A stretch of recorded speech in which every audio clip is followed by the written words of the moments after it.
Hello and welcome. Today we'll be discussing a condition affecting the ear, atresia of the external auditory canal. This involves the incomplete or absent development of the ear canal, the passageway that connects the outer ear to the middle ear. Understanding this condition is crucial for early detection and appropriate management, so let's dive in. The exact cause of external auditory canal atresia is often unknown, making it considered multifactorial. However, it's generally believed to arise from disruptions during embryonic development, specifically during the formation of the ear around the 6th to 9th weeks of gestation. Genetic factors play a significant role, and it can be associated with certain syndromes like Treacher-Collins syndrome, Krausen syndrome, and Pierre-Robin sequence. Environmental factors, such as exposure to certain medications during pregnancy, particularly retinoids like isotretinoin, may also contribute to the development of this condition. In many cases, atresia occurs sporadically without a clear family history or identifiable cause. The pathophysiology of external auditory canal atresia centers around the abnormal development of the first and second branchial arches during embryogenesis. These arches are crucial for the formation of the external and middle ear structures. When these arches don't develop properly, it can lead to a failure of the external auditory canal to form, or to develop only partially. This lack of a proper canal prevents sound waves from reaching the eardrum, or tympanic membrane, and middle ear, resulting in conductive hearing loss. The severity of the hearing loss depends on the extent of the atresia, and whether other middle ear structures are also affected. In some cases, the middle ear bones, or ossicles, may also be malformed or fused, further contributing to hearing impairment. While precise epidemiological data on external auditory canal atresia is limited, it's estimated to occur in approximately 1 in 10,000 to 20,000 live births. It can affect one ear, known as unilateral atresia, or both ears, called bilateral atresia. Unilateral atresia is more common than bilateral atresia. There appears to be a slight predilection for males. There are no significant differences in incidence across different ethnic or racial groups, though prevalence can vary due to genetic factors within specific populations and the occurrence of associated syndromes. The signs and symptoms of external auditory canal atresia are primarily related to hearing loss. In newborns, this may present as a lack of response to sounds. Older children and adults with unilateral atresia may not notice significant issues if their other ear has normal hearing, but they may experience difficulty localizing sounds. Individuals with bilateral atresia will experience noticeable hearing impairment in both ears.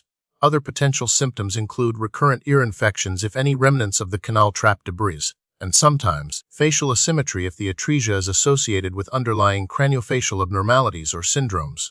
Diagnosis of external auditory canal atresia typically involves a thorough physical examination by an otolaryngologist or ENT specialist.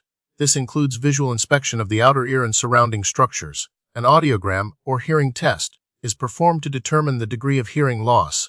Imaging studies, such as a high-resolution CT scan of the temporal bones, are essential to evaluate the anatomy of the middle ear and inner ear structures.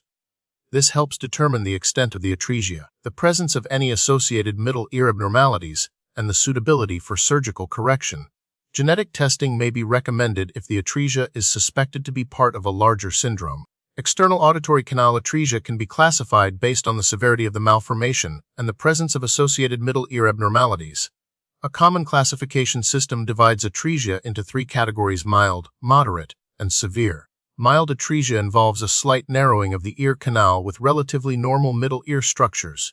Moderate atresia presents with a more significant blockage of the ear canal and some middle ear abnormalities. Severe atresia indicates a complete absence of the ear canal and significant malformation of the middle ear structures. The classification helps guide treatment decisions and predict the potential for hearing improvement following intervention. The treatment and management of external auditory canal atresia depends on the severity of the condition and whether it's unilateral or bilateral. For unilateral atresia, if hearing is normal in the other ear, no intervention may be necessary. However, some individuals may opt for reconstructive surgery for cosmetic reasons or to improve sound localization. In cases of bilateral atresia or unilateral atresia with hearing loss in the other ear, intervention is crucial to ensure proper auditory development. Treatment options include bone-anchored hearing aids, or BAEs, which bypass the blocked ear canal and transmit sound vibrations directly to the inner ear. Surgical reconstruction of the ear canal, known as atresioplasty, may be considered, particularly if the middle ear structures are relatively normal. The timing of surgery is carefully considered, typically after skeletal maturity, to minimize the risk of complications. Currently, there's no known way to definitively prevent external auditory canal atresia, as many cases are due to sporadic genetic or developmental factors. However, minimizing exposure to known teratogens, such as certain medications like retinoids, during pregnancy is crucial. Proper prenatal care, including genetic counseling if there's a family history of craniofacial abnormalities, can help identify potential risks and inform decision-making during pregnancy. Further research is needed to fully understand the causes of atresia and develop more effective preventative strategies. The prognosis for individuals with external auditory canal atresia varies depending on the severity of the condition and the success of treatment. With appropriate management, including hearing aids or surgical reconstruction, significant improvements in hearing can often be achieved. Recent research focuses on improving surgical techniques for atresioplasty and developing more advanced bone-anchored hearing aids.